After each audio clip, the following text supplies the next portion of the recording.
चार वेद 6 शास्त्र में यही बात लिखी है, दुख देने से दुख मिलेगा और सुख देने से सुख मिलेगा।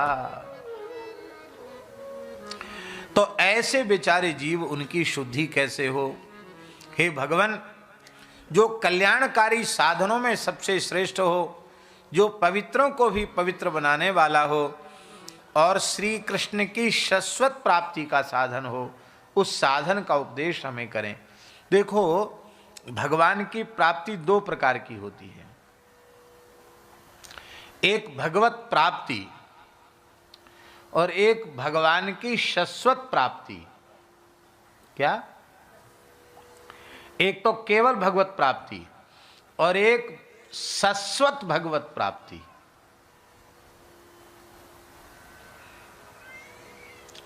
ये शाश्वत प्राप्ति ही अंतिम प्राप्ति है। अंतिम प्राप्ति यही है, और हम बिल्कुल खुलकर कहें तो वस्तुतः भगवत साक्षात्कार यही है। ये हो गया तो भगवत साक्षात्कार हो गया, ब्रह्म साक्षात्कार, भगवत साक्षात्कार। आपके जो भी शब्द हों वो आप प्रयोग कीजिए।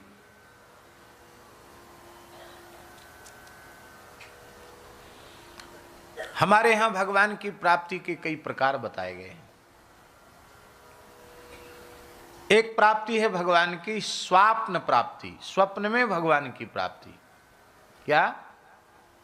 स्वप्न में भगवान की प्राप्ति। किसी भाग्यशाली को भगवान सपने में आवे तो उसका माइक लेके प्रचार नहीं करना।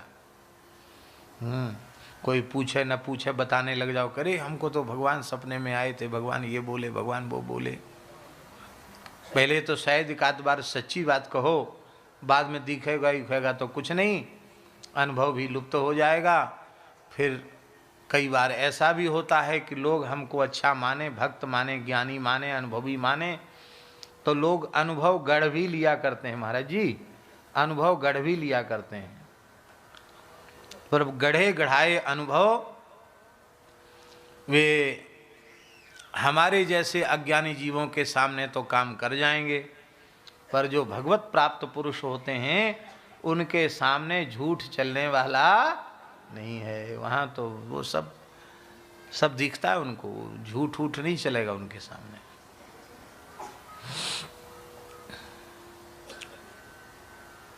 एक बहुत बड़े विद्वान, सत्य घटना सुना रहे हैं आपको, बहुत बड़े विद्वान, वेदांत विषय के बहुत प्रकांड विद्वान, जीवन भर जिन्होंने वेदांत पढ़ाया, वो हमारे पूज्य गुरुदेव पहाड़ी बाबा महाराज का दर्शन करने आए। महाराज जी नीम के वृक्ष के नीचे बैठे रहे थे, एक लंगोटी लगा के। उन्होंने साष्टांग प्रणाम किया, चटाई पर बैठ गए। एक क्षण उन्होंने, महाराज जी ने ऐसे नेत्र उठा के उनकी ओर देखा, फिर नीचे, और डर के मारे उनके सामने कोई कुछ बोलता था नहीं। और हमने कहा, महाराज जी अमुक महापुरुष आए हैं, बड़ी श्रद्धा लेके आपका दर्शन करने आए हैं। कुछ नहीं बोलो, तो चुपचाप बैठे थे ऐसे। अब यहाँ वैसी जगह नहीं, हम बताते किस मुद्रा में महाराज जी बैठते थे। 1 घंटे तक बैठे रहे, कुछ नहीं बोले, वो ऐसे ही बैठे रहे सिर झुकाकर।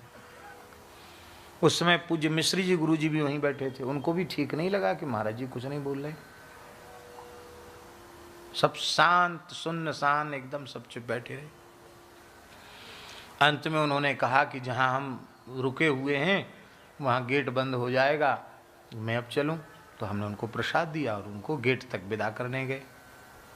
जैसे ही वो गेट से बाहर हुए, सो महाराज जी बैठ गए।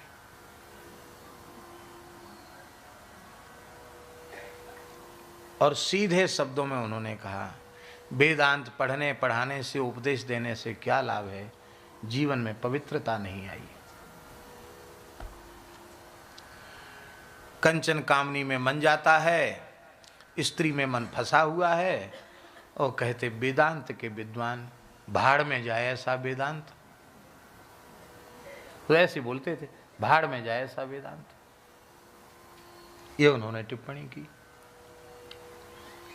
बाद में मिश्री जी गुरुजी ने संस्कृत में हमसे कहा, अरे महाराज जी ने तो सारी बात खोल के रख दी।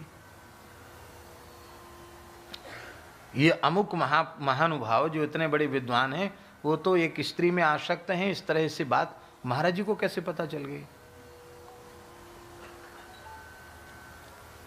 तो महाराज जी का चाहिए था कि महाराज जी उनसे एक आध कोई वेदांत की बात सुनते, पूछते, उपनिषद की बात। कुछ नहीं पूछा, कोई चर्चा ही नहीं की उन्होंने, देखा ही नहीं उनकी तरफ। क्या देखना? कहते पूज्य जी 1 लाख आदमी खड़े हों, उसमें से किसी एक आदमी को बुलाओ, हम उसके पूर्व के पूर्व जन्मों के संस्कार और आगे आने वाले इसके संस्कार हमको ऐसे दिखते हैं जैसे साफ दर्पण में छवि दिखती है। हम अंधे नहीं हैं, ऐसा बोलते थे वो। ऐसे समर्थ पुरुष थे वो। हम अंधे नहीं हैं। तो उनके सामने थोड़ी चलेगा कि तुम स्वप्न के अनुभव झूठे सच्चे सुनाने लग जाओ, कहेंगे वाह वाह क्या कहना, तुम तो बड़े सिद्ध हो। स्वप्न दर्शन भी दर्शन है। यद्यपि स्वप्न को लोग झूठ मानते हैं, पर जिन सच्चिदानंद भगवान की अनुभूति स्वप्न में हो रही है वे सत्य नहीं परम सत्य हैं। इसलिए भगवत संबंधी स्वप्न झूठ हैं ऐसा सोचने वाले भी अपराधी। कितने पुराणों में ऐसे प्रसंग हैं जहां स्वप्न में ही भगवत साक्षात्कार और आशीर्वाद की प्राप्ति हो गई। इसलिए स्वप्न दर्शन भी दर्शन है। दूसरा दर्शन है भगवान का ध्यान में दर्शन। ध्यान करते करते ध्यान में दर्शन होने लग जाता है। जैसे सेठ जी ने निर्देश किया था और श्रद्धेय भाई जी ने जैसीडी की बात है, वहाँ रहकर उन्होंने ध्यान का अभ्यास किया और वो कहते थे तुम ध्यान कराओ, और होते होते फिर ध्यान में अनुभव भी होने लग गया और फिर तो प्रत्यक्ष दर्शन भी उनको हुआ। कथा आप सबको, इतिहास सबको आपको मालूम है। तो दूसरा दर्शन है ध्यान का दर्शन। यह स्वप्न दर्शन से श्रेष्ठ है। ये स्वप्न के दर्शन से श्रेष्ठ है ध्यान का दर्शन। और इससे आगे दर्शन है प्रत्यक्ष दर्शन। क्योंकि वो हमारे जो अंतर्यामी श्री ठाकुर जी हैं, जो केवल हमारे ध्यान का विषय बने हुए थे, वही भगवान हमारे सामने प्रकट हो गए। जैसे जिन भगवान का ध्यान ध्रुव जी कर रहे थे, नेत्र खोले तो वही भगवान उनके सामने खड़े। तो प्रत्यक्ष दर्शन ध्यान के दर्शन से भी श्रेष्ठ है। और अब इस प्रत्यक्ष दर्शन से बढ़कर भी एक दर्शन है। उस दर्शन का नाम है शाश्वत दर्शन। क्या? शाश्वत दर्शन, शाश्वत भगवत प्राप्ति। भगवान ने प्रत्यक्ष दर्शन दिया और दर्शन देकर भगवान अंतर्धान हो गए। तो दर्शन में सुख हुआ और भगवान चले गए तो वियोग का दुख हुआ। और भगवान कभी हमारी आंखों के सामने से हटे ही नहीं। तो यह है अंतिम प्राप्ति, शाश्वत प्राप्ति। और जब तक यहां तक साधक न पहुंच जाए तब तक उसे चैन से बैठना नहीं चाहिए। तब तक कार्यम वा साधेयम देहम वा पातेयम, इस संकल्प को लेकर के साधन में लगना चाहिए।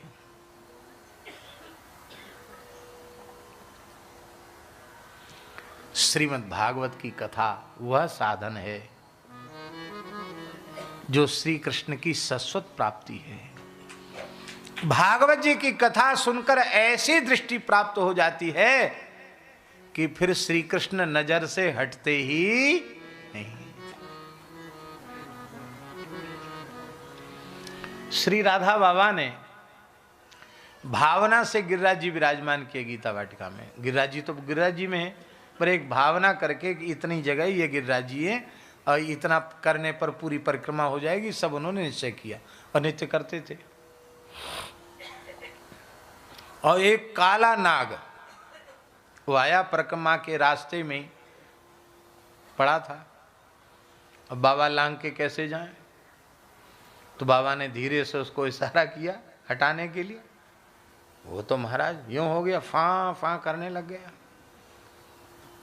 तो बाबा हाथ जोड़ के बोले, फिया करो चाहे फां करो, आप नंद नंदन हो, हम आपको ठीक से पहचानते हैं, आप तो हमारे नंद नंदन हो, आपके फ्या और फों से हम डरने वाले नहीं। वो सांप से ही बातचीत कर रहे थे, नाग से, काले नाग से। तो पूज्य भाई जी उस समय विराजमान थे, श्री हनुमान प्रसाद पोद्दार जी। उनके पास लोगों ने जाके कहा कि बाबूजी ऐसे ऐसे बाबा। तो भाई जी भी उतर के आ गए नीचे। उन्होंने देखा, उन्होंने कहा नहीं नहीं, भीड़ भाड़ खत्म करो, वो सांप से नहीं, वो तो नंदनंदन से चर्चा कर रहे हैं। चले गए और थोड़ी देर बाद वो नाग जो है ऐसे करके झाड़ी में चला गया। बाबा परिक्रमा करने लगे। आप कहेंगे ये घटना आपने क्यों सुनाई? हमारी तुम्हारी काले नाग को देखकर क्या अवस्था होती है,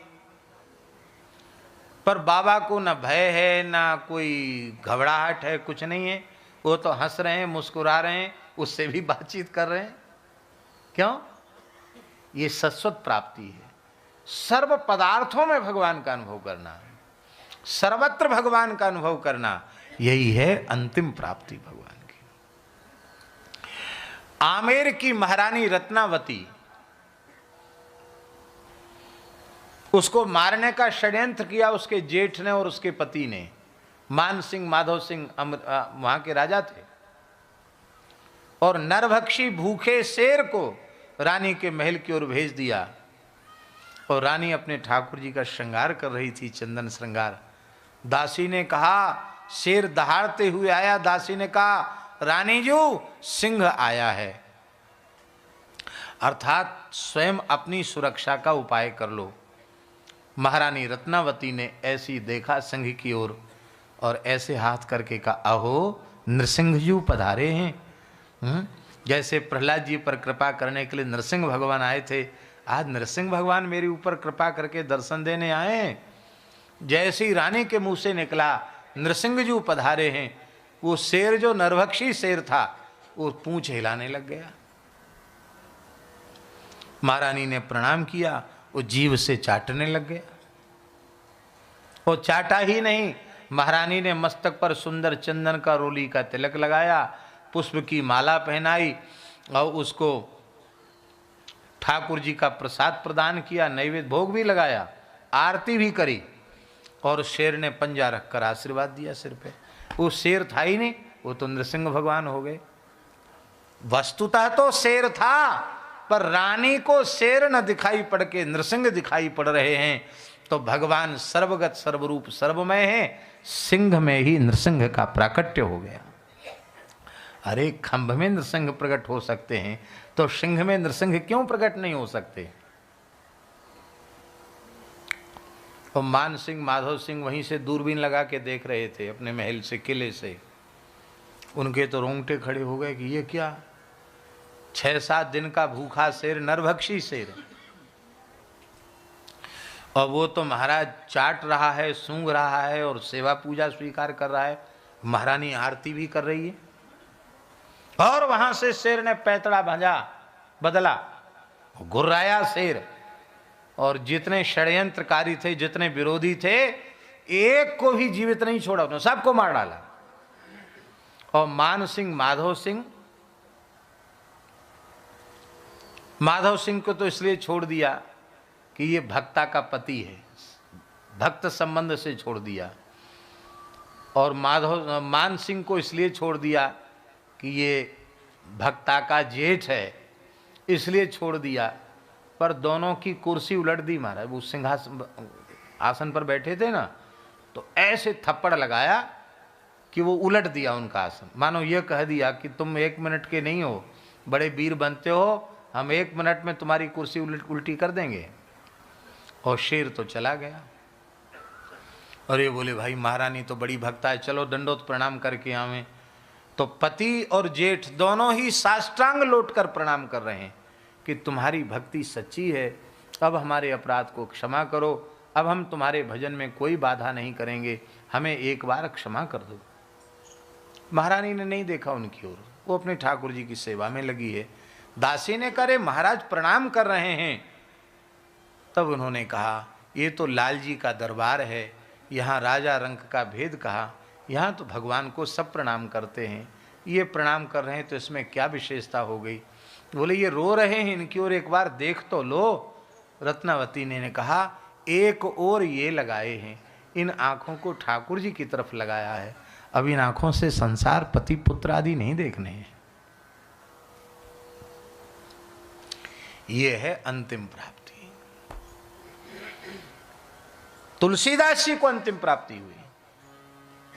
वे कहते हैं जड़ चेतन जग जीव जत सकल राम मैं जाने, बंदों तिनके पद कमल सदा जोरि जुग पान। सिया राम मैं सब जग जानी, सिया राम मैं सब जग जानी, करऊं प्रणाम जोरी जुग पानी, करऊं प्रणाम जोरी जुग पानी। समग्र सृष्टि भगवत रूप में अनुभव करना हो तो भागवत जी का आश्रय लो। ये श्री कृष्ण की शाश्वत प्राप्ति का साधन है। ये ऐसी प्राप्ति है जिस प्राप्ति के बाद फिर वियोग नहीं होता, फिर वियोग नहीं होगा, फिर तो निरंतर संयोग है, फिर वियोग कहां। हे भगवान, एक चिंतामणि बहुत प्रसिद्ध है, देखी नहीं सुनी सुनी है। वो चिंतामणि किसी को प्राप्त हो जाए तो वो चिंतामणि संसार के सभी सुख दे सकती है, जो चाहो सो चिंतामणि दे देगी। पर उस चिंतामणि से कहो कि तुम स्वर्ग का सुख दे दो, वो कहेगी नहीं, मैं स्वर्ग का सुख नहीं दे सकती, मैं तो केवल धरती के सुख दे सकती हूं। स्वर्ग में एक कल्पवृक्ष है, उससे कहो तो वो तुम्हें स्वर्ग के सभी सुख दे देगा। लेकिन उस कल्प वृक्ष से कहो कि हमें ज्ञान दे दो, भक्ति दे दो, वैराग्य दे दो, भगवान की प्राप्ति करा दो, हमें गोलोक वैकुंठ साकेत की प्राप्ति करा दो, वो कहेगा स्वर्ग की जो वस्तुएं तुमको चाहिए उसको ले लो, इसके आगे हम कुछ नहीं दे सकते। पर श्री शौनक जी कह रहे हैं चिंता मणिर्लोक सुखम सुरद्रुः स्वर्ग संपदम प्रयच्छति गुरु प्रीतो वैकुंठम योगी दुर्लभम।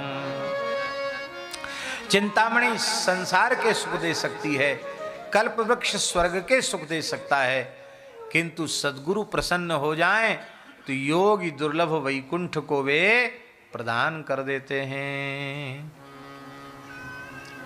अब यहां आचार्य जी एक बात ध्यान देने की है, सूत जी उनके गुरु नहीं है और न शौनकादि ऋषि उनके चेले हैं।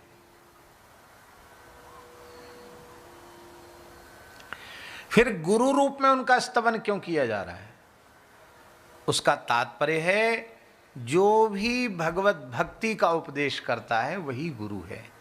कोवा गुरु यो ही हितोपदेष्टा, हितोपदेशक गुरु है। इसलिए भगवत चर्चा करने वाले के प्रति मनुष्य बुद्धि न रखो, गुरु बुद्धि रखो।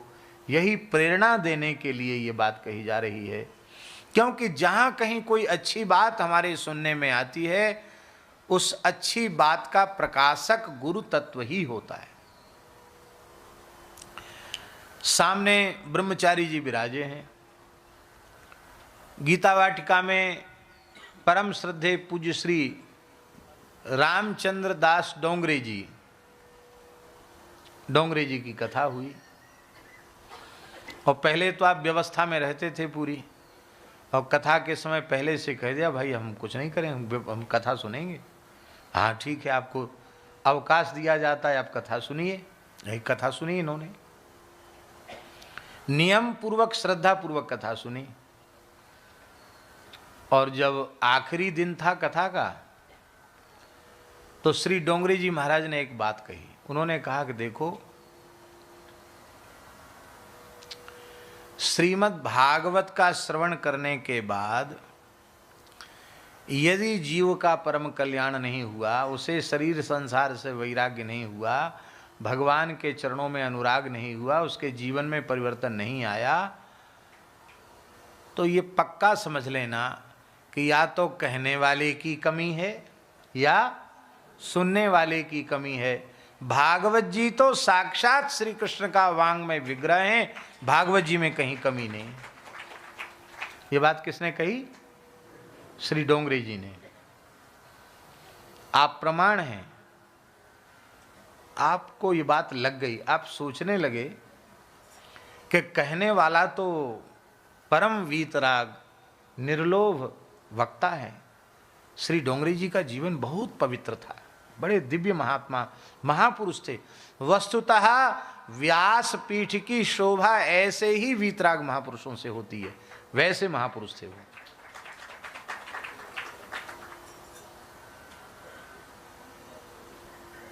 बड़ा दिव्य जीवन था उनका। आपने मन में सोचा कि वक्ता में तो कमी है ही नहीं, ये तो सुख स्वरूप हैं, और भागवत जी में कमी नहीं है। अब सब कुछ त्याग कर भजन में न लगे तो कमी तो हमारी है। यही बात है ना महाराज जी। और आपने तत्काल फैसला कर लिया कि अब हमको गंगा जी की शरण में रह के भजन करना है। और सबको बड़ा आश्चर्य हुआ, लोग भाई पुनर्विचार करो। बोले पुनर्विचार नहीं करना है, अब जो भीतर से पक्का हो गया सो हो गया। यहाँ आकर फिर आज भी भाई जी का जो पावन कक्ष है वहाँ रह करके, और गंगा जी ने आप पर खूब कृपा की।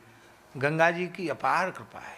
गंगा जी जो है ना, वो साक्षात भगवान है। गंगा जी की प्राप्ति भगवान की प्राप्ति, ऐसा समझ लो। हम सब भगवान के सामने बैठे, प्रत्यक्ष भगवान के सामने बैठे। गंगा जी का दर्शन हो गए।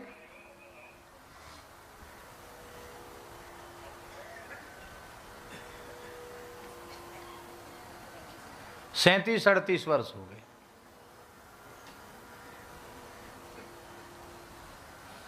एक वाक्य ने एकदम जीवन बदल दिया, दिशा बदल दी।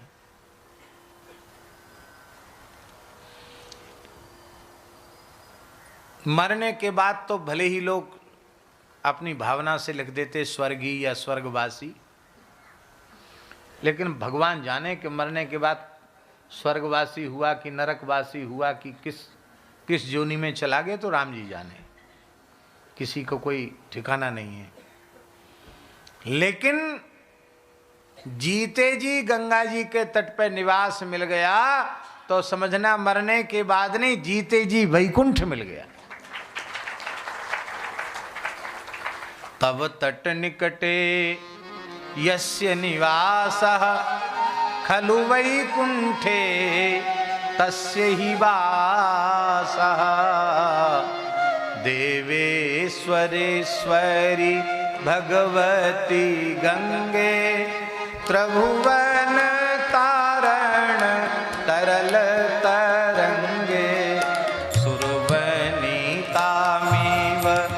फलदालोके सुखदे शुभदे सेवक शरणे। तब तट निकटे यस्य निवासः खलु वैकुंठे तस्य ही वासः। जय गंगे जय गंगे गंगे जय गंगे जय श्री गंगे। जय गंगे जय गंगे गंगे जय गंगे जय श्री गंगे।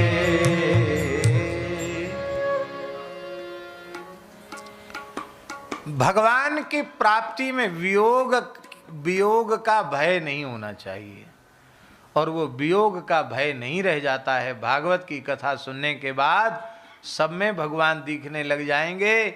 ईमानदारी से कथा कहो, ईमानदारी से कथा सुनो, तो संपूर्ण दृश्य जगत तिरोहित हो जाएगा। केवल भगवान ही भगवान शेष रह जाएंगे। वासुदेवः सर्वम, ये अनुभूति श्रीमद् भागवत जी की कृपा से हो जाती है।